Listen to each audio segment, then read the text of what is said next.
Bonjour à tous, chers étudiants. Dans cette vidéo, je voudrais vous présenter la correction de devoirs surveillés, procédé de mise en forme des matières plastiques 2, session novembre 2022.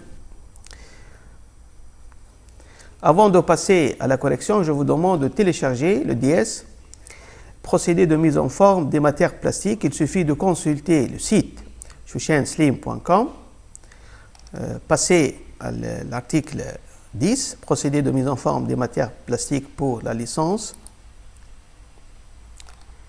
puis vers les procédés de mise en forme 2, planifiés au semestre 3, aller vers la partie réservée au DS et examen et télécharger le DS 2022. Le DS comporte 3 exercices, le premier sur 6,5 points, 2 sur 6 points et 3 sur 7,5 points.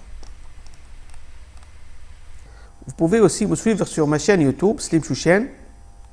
Tapez sur la playlist procédé de mise en forme pour voir la correction des DS et des examens.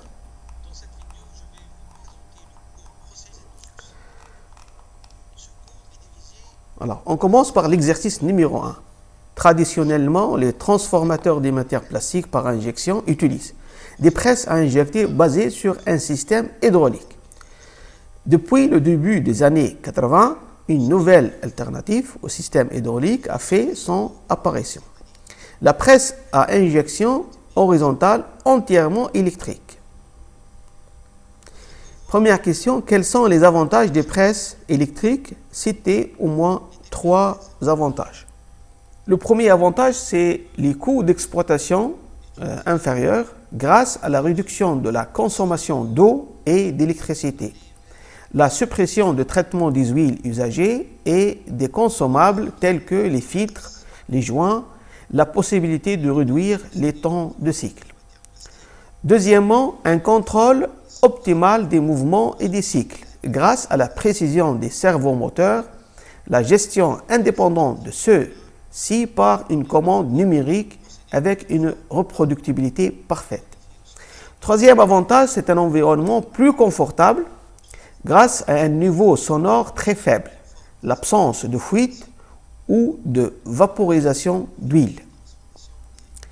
Dans les presses électriques, les vérins sont remplacés par quel élément? Par des servomoteurs plus vérins à billes. Quel est l'élément qui assure la transformation de mouvement de rotation en un mouvement de translation? Pour les presses électriques, on utilise les vérins à billes.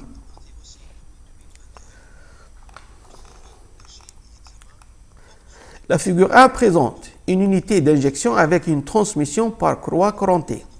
En s'aidant des termes cités sur la figure 1, nommez les différents éléments de cette machine.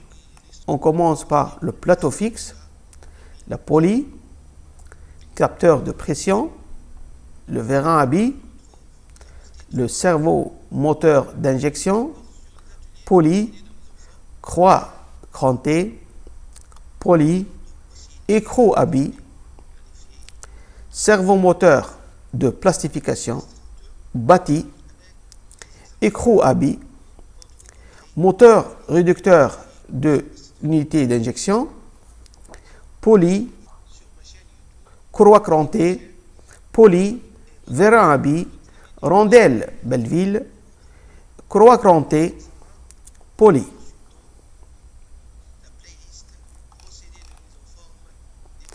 Exercice 2. On parle d'extrusion bivis.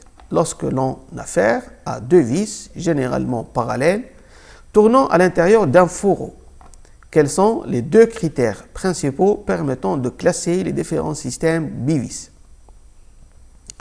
Alors, 2 critères. Le premier, c'est le sens de rotation.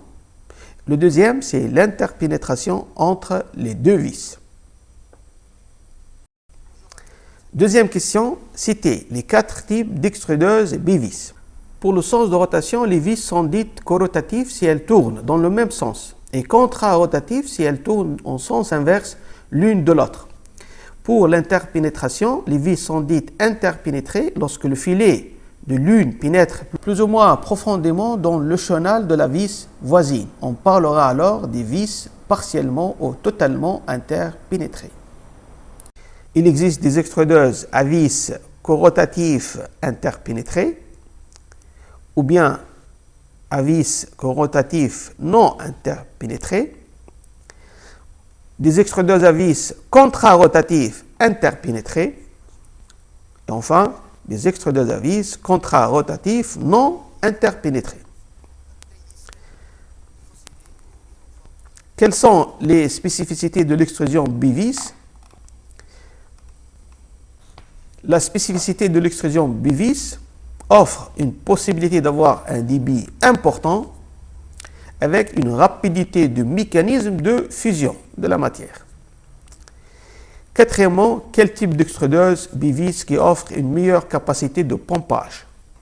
D'après le tableau donné dans le cours, l'extrudeuse bivis qui offre une meilleure capacité de pompage, ce sont les extrudeuses à vis contrarotatifs interpénétrées. Quel type d'extrudeuse bivis qui offre un bon mélange dispersif? Le même tableau permet de donner quel type d'extrudeuse. C'est l'extrudeuse corrotatif interpénétrée. Sixièmement, la fonction souhaitée en extrusion dépend généralement du type d'éléments de vis ou bien d'éléments malaxeurs. Quels sont les éléments à utiliser pour assurer une très bonne mise en pression avec un bon mélange distributif?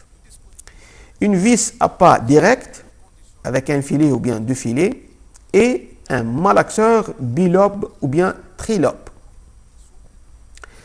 B. Quel type de malaxeur à utiliser pour assurer un bon mélange distributif et dispersif? C'est le malaxeur bilobe.